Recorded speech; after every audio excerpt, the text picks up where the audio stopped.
ராமநாமத்தின் மகிமையை உணர்த்துகிற ஒரு கதையை இந்த பதிவில் நம்ம பார்க்கலாம். இதுவரை இந்த சேனலை சப்ஸ்கிரைப் பண்ணலைன்னா மறக்காமல் சப்ஸ்கிரைப் பண்ணிடுங்க. தஞ்சாவூர் அருகே உள்ள கிராமத்தில் லக்ஷ்மி என்பவர் வசித்து வந்தார். மிக இளம் வயதிலேயே திருமணம் நடந்து 5 வயதிலேயே கணவரையும் இழந்துவிட்டார்.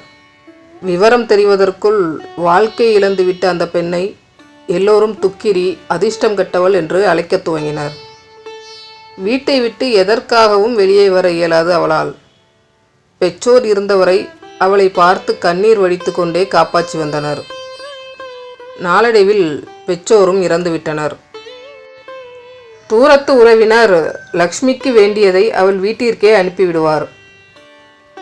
யாரும் இல்லை, பேசவும் ஆள் இல்லை, வெளியிலும் போக முடியாது.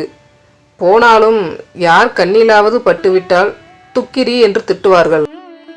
அவர்கள் செல்லும் காரியம் இவளை பார்த்தால் கெட்டுவிடும் என்று நினைக்கும் சமூக கட்டமைப்பு.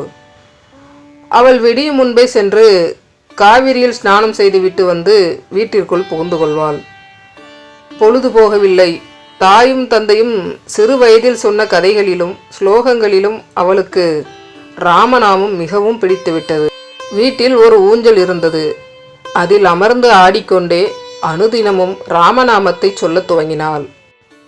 சில நாட்கள் சொல்ல ஆரம்பித்ததும் ராமநாமம் அவளுக்கு மிகவும் பிடித்து போனது. பொழுது போகாத போதெல்லாம் ராமநாமம் சொல்லி கொண்டிருந்தவள் எப்போதுமே சொல்லத் தொடங்கினாள்.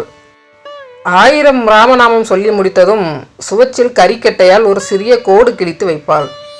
இப்படியாக வீட்டுச் சுவரில் இடமே இல்லாத அளவுக்கு நாமத்தை சொல்லி சொல்லி கோடு கிழித்து வைத்திருந்தாள். இப்படியே அவளுக்கு வயதும் ஆகிவிட்டது. அக்கம் பக்கத்து வீட்டு குழந்தைகள் சிலர் இவளை தேடி வர துவங்கினர். அவர்களுக்கு தனக்கு தெரிந்த கதைகளும் பாட்டும் சொல்லி கொடுத்தாள். ஒரு நாள் ஒரு குழந்தை அழுது கொண்டே இருந்தது. ஏமா அழுற? அப்பாவுக்கு உடம்பு சரியில்லை பாட்டி, வைத்தியர் பிழைக்க மாட்டார்னு சொல்றார், அம்மா அழுதுட்டே இருக்காங்க. சரி அழாத, இங்க வா.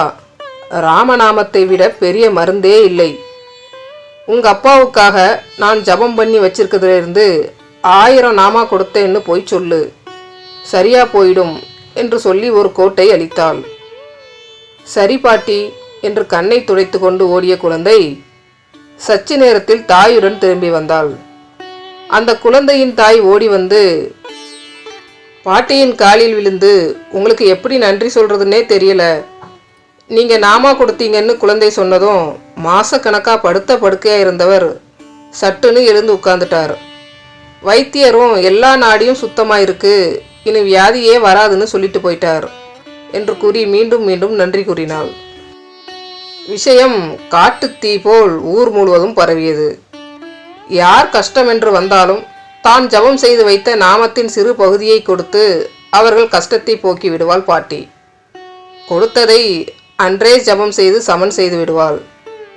யார் எதிரில் வந்தால் அபசகுணம் என்று நினைத்து கரித்து கொட்டினார்களோ அந்த துக்கிரி பாட்டி வராமல் ஊரில் எந்த ஒரு நல்ல நிகழ்ச்சியும் நடப்பதில்லை. துக்கிரி பாட்டி மாங்கல்யம் எடுத்து கொடுத்தால்தான் திருமணம், அவள் வந்தால்தான் கிரகப்பிரவேசம் எல்லாம். அதிர்ஷ்டமில்லாதவள் என்று அனைவராலும் ஒதுக்கப்பட்டவரை அனைவரும் வரவேற்கும்படி செய்தது எது? ராமநாமம். ஸ்ரீ ராமஜெயம் சொல்லுங்கள், அனைத்து நலன்களையும் பெறுங்கள். ஸ்ரீ ராமநாமத்தின் மகிமையை உணர்த்தும் இந்த அற்புதமான கதை உங்களுக்கு பிடிச்சிருந்தா லைக் பண்ணுங்கள்.